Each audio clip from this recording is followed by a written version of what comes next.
Hey everyone, and welcome back to another episode of the Z Movie Podcast. I am Yoko, and this is Michael. Hey, I'm Michael, and today we are talking about a couple of the Evangelion movies, which is a very popular anime that I've only recently watched at Yoko's request. Yes, at my request.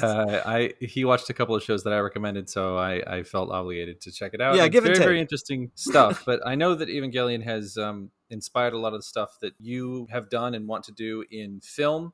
And the Z Movie Podcast is kind of the perspective of aspiring and independent filmmakers on big properties and established properties in film, Yes. TV, and media in general. But we do have someone joining us today. All the way from Japan, no less, too. Yeah, it's appropriate, right? Yeah, From exactly. Japan. We have Chester joining us, who is a fellow filmmaker of ours. I actually don't know too much of your background with Evangelion. I know Yoko is a huge, huge fan, but I'm curious to hear how you kind of came into this property. Right. Well, I was recommended it after I got into sort of your more basic anime back in high school. I watched Naruto and I asked my resident high school otaku friend, well, what should I watch next? And he was like, well, it seems like you're ready for Evangelion now that you've seen Naruto. So that's basically my foray into the franchise. My Wait, first jumping watch. from Naruto to Evangelion. That's a weird jump, I'm gonna say. Yeah, well, I was not ready for it, honestly. No. Yeah, I was not no. ready for it, and I did not like it the first time I watched it. I was like, "What the hell is going on?" Naruto is kind of like your de facto simple anime, and Right. everything's clearly explained, and okay, there's what foreshadowing, and then it sort of necessarily plays off. But Evangelion is none of that, and I was like, No. "What is Yeah, this? no. Why?" I do also like the idea that now you're ready. Like, there's a level of you have to be hardened. You have to be like a veteran I before mean, you you can do a take on. little bit. I Yeah, mean, well, I mean, I've actually never watched too much of Naruto. I've seen some episodes here and there, but the big anime that I watched and liked are the two Full Metal Alchemist ones, which I feel like prepares you somewhat better a little bit, for yeah. Evangelion, at least in terms of like the kind of like giant cosmic stuff that happens in the end of it. Yeah, all And the crazy shit that kind of like goes in between a little yeah, bit. and the like traumatized youths That angle. is a common theme, but actually, you know what? That is a good segue. Just to talk about Evangelion and how it started.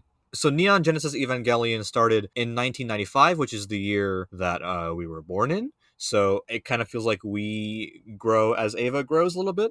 And it's the story of a 14-year-old boy named Shinji Ikari who is forced to pilot a giant biomechanical robot called an Evangelion against these monster type creatures called angels that come from space. And it kind of starts off as a regular animated show, mech show to be precise, but it kind of devolves into Sorry, it just devolves. it devolves into a It psychological. deconstructs Yes, into like it goes into psychological analysis and philosophy and religion, and there's so much iconography in it, and there's so much lore and science and general insanity because Hideaki Anno, the creator, is kind of a madman. And it's always been considered one of the hallmarks of anime, especially in the 90s, and it was responsible directly for reviving the anime genre because it was kind of a dying art form at the time, but Ava was the one that was responsible for bringing it back to life in a huge way. So shows like Cowboy Bebop or Gurren Lagann or Alchemist, for example, would never have existed if Ava didn't come out. So this show, like Michael that you were saying, was heavily influential on me. I saw it when I was 14, the same age as the main character Shinji. Yeah, we So should talk about that because it sounds like Chester, you saw it in maybe later in high school. Yoko, you saw it at 14, which is kind of the. I feel like that's the time you want to see it when you're like just entering puberty and you're kind of a confused adolescence. right. I feel like it hits way harder because I saw it just this year and I'm 26 and like my detached sort of like jaded adult brain didn't quite plug into the all of it maybe as much as I would have, and I felt bad. Like I wish I'd seen it when I was younger because it would have probably been one, more traumatizing, but two, maybe more like relatable to me directly. That's probably true. Being Shinji's age when I saw it, it really did inform me on just life in general and I guess puberty and also the mental state that I was in at the time. Not to say that I was depressed like Shinji, but I guess being that young, you do face those melancholic moments. And I think Evangelion Evangelion was a show that was able to tap into those moments in particular, if that makes sense. Chester, if you want to speak on how old you were when you were first exposed to Ava and how it informed your view on life or Because art I or think you said you didn't like it the first time you saw it, so I'm yeah. curious to hear. Yeah, I mean, I was probably 15 or 16 when I first watched it. I don't know if that particularly influenced my view on life. It was just so out of left field for me, I guess. And I still am, I would consider myself more of an optimist, and I think Evangelion is more of it's kind of like a downer work, isn't Oh it? yeah, It's kind of Yeah, like a it's very pessimistic much kind of yeah, view yeah. on life. And I was just like, this it didn't really fit in with my worldview at the time, or even now, maybe perhaps. So I wouldn't really say it's really influenced me that much. I think it's more so for me like an aesthetic thing, like in terms of filmmaking, right. um, shooting, editing, and that kind of a thing, that it connected with me a few years later in college when I rewatched it. Right. And even Michael, as you were watching the show, you were messaging me, and you did mention that the visuals were very striking to you. Yes, visually, I think that's where it connects with me the most. Is visually, it's very, very striking. I mean, some of the shots. There's one where I think there's a fight scene with Unit 01, which is Shinji, the main character's Ava unit, and some other monster. And there's like a scene transition where it cuts to a nighttime silhouette of the machine or the mech. And there's something, Oh yes, there's that okay. shot is like stuff like that. It's just very quiet and poetic and beautiful. And like, but some of it's just kind of regular cam work, but every once in a while they throw in a thing here, a thing there. That is just very, very, just from a technical standpoint, very striking from kind of a filmmaker lens. Hmm. Um, I'm a big narrative guy, so I think where I stumbled with it was like it kind of goes like the pacing of it, for at least for the series, is kind of wild. Like It is a bit wild. it does set things up to its credit. Like it does set up important plot points, kind of like you see very early on that the Evangelions are organic in some way. I think even in the second episode, which Yeah. is good, but it goes for like 20 out of 26 episodes are pretty normal, and then it's almost like it's playing catch up with itself. And I know that there's some budgetary issues, and maybe he wasn't able to quite do things the way he wanted, and hence End of Evangelion coming out and then the rebuilds. But that was one of the things where I got a little whiplash. It's like, okay, now all of a sudden we're like going hard in the paint on some of this thematic stuff and some of these plot points, and it just that threw me the first time I watched it. Hmm. Which is why I mean I may want to check it out again with the hindsight of seeing the rest of it. Um, yeah, I mean that's sort of my experience with the show so Yeah, far. I think hindsight might help a little bit because there is a bit of whiplash when you watch Evangelion because it does have those action episodes and then they have the very psychological episodes where it's just inside his mind for the whole thing and it's Yeah, very abstract. well, I don't hate that. I think what I like about Evangelion, which is probably the least innovative thing about the story, which I guess is telling about my taste, is I really kind of like the whole psychology of the child soldier thing, like the Ender's Game of it all. Of the kids. Where, Absolutely. like these kids are being given this incredible responsibility, and like they're not really mature enough to handle it. But there's no one else who can do it. We kind of get into the whole like we got a crucified radish man down in the basement. I'm like, I don't really know what we're doing here. Like, I don't know how we got. Hashtag radish man. Yeah, he looks like the radish spirit a little bit from Spirited Oh my Away. god. I'm dead serious. No, and I get kind of like the bigger picture things, and it does tie into the angels. But again, it's like we don't know what the angels are. At the end, like you're told a lot about them, and it may be partly the way the subtitles were worded, but it's just a lot of like you get a lot of proper nouns thrown at you, and they're not really, to me, Oh, explained either in terms of definition or in terms of what I'm supposed to feel about them. And maybe if I was understood the language, I would be, oh, I understand the meaning of this better. maybe. The subtitles don't do a great job at translating it because the subtitles are very direct, if that makes sense. Yeah. And they don't add a lot of the nuance of how they're saying it in the original dub. However, I would say a good chunk of it is still in the subs, even just watching it through. I think it's still there.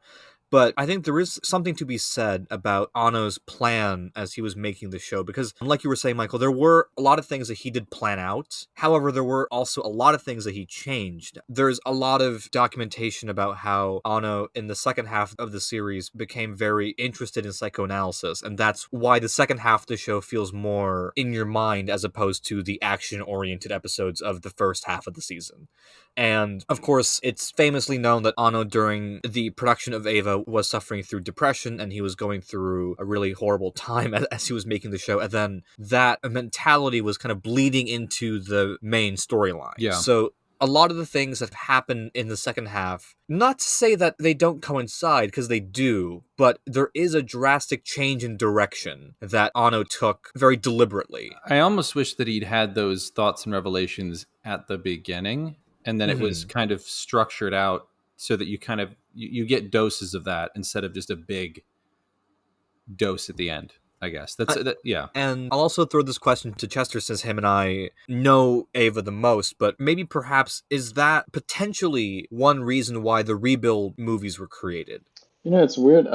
Michael was talking about how it kind of shifted the structure. Let's start with the fact that Ava has always been an improvisational work, and Anno's talked about that a lot. Yes. Like he started it without that much of an idea of what was going to go on in the next episode. I mean, he finished the Ray arc in episode 6 with Yashi Yes. Masaksen, and then Yep. he was like, "Oh, I don't know what to do, so I guess I'll bring in Asuka now." So it was always kind of adaptive, and there was that interview with him where he said writing to him was kind of like figuring out where to go from this spot in a 360 Yes. degree Yep. spin, and then once you get to the next spot, then we'll figure out where to go from there. That's the most interesting. And you can see that from the rebuilds as well.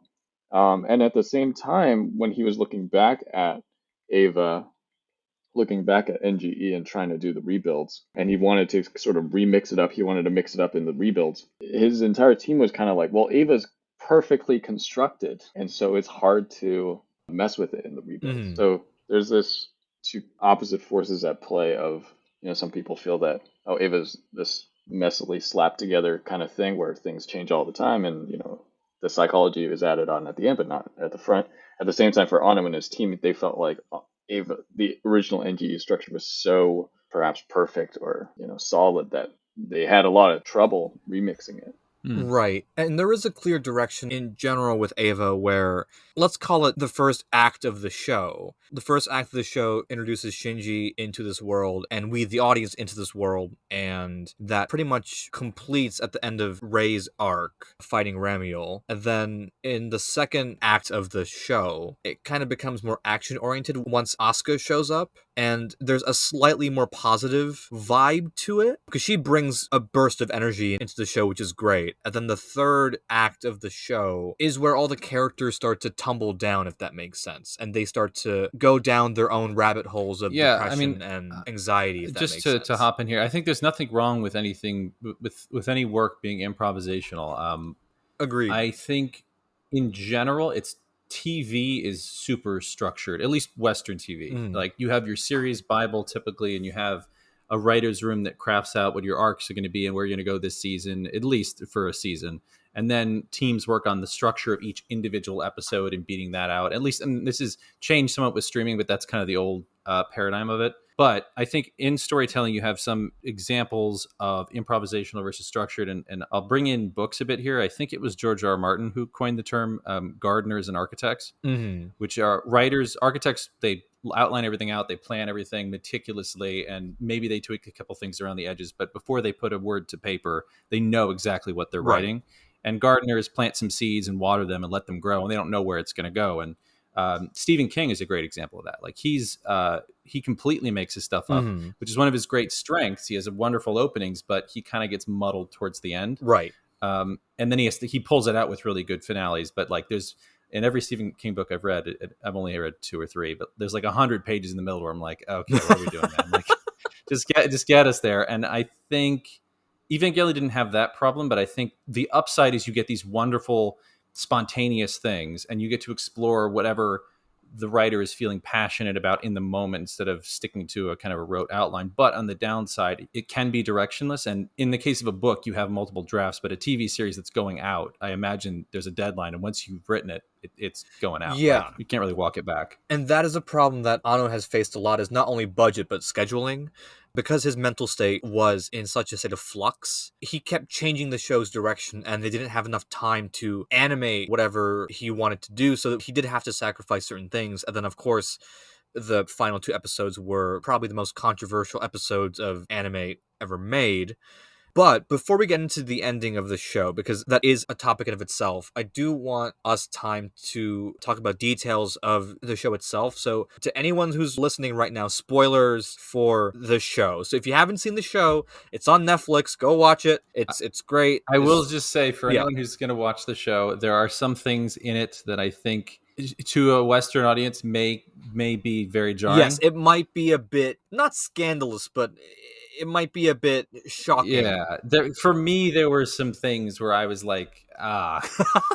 Wait, Michael, I want to hear about what are those things after this whole spoiler warning. Okay, well, we'll call the spoiler warning. Yeah, so ladies and gentlemen, spoiler warning for anyone who's listening. Please watch Neon Genesis Evangelion on Netflix. It's great. Hey everyone, if you guys want to listen to the rest of the podcast, you can head over to Apple Podcast at the link in the description below and hear the rest of our ramblings. And Michael, do you have any thoughts on our little plug there? Great plug. Excellent plug. Even better episode of the podcast on Apple Podcasts. Check it out and keep an eye out for more stuff hitting this channel. And subscribe. Thank you guys.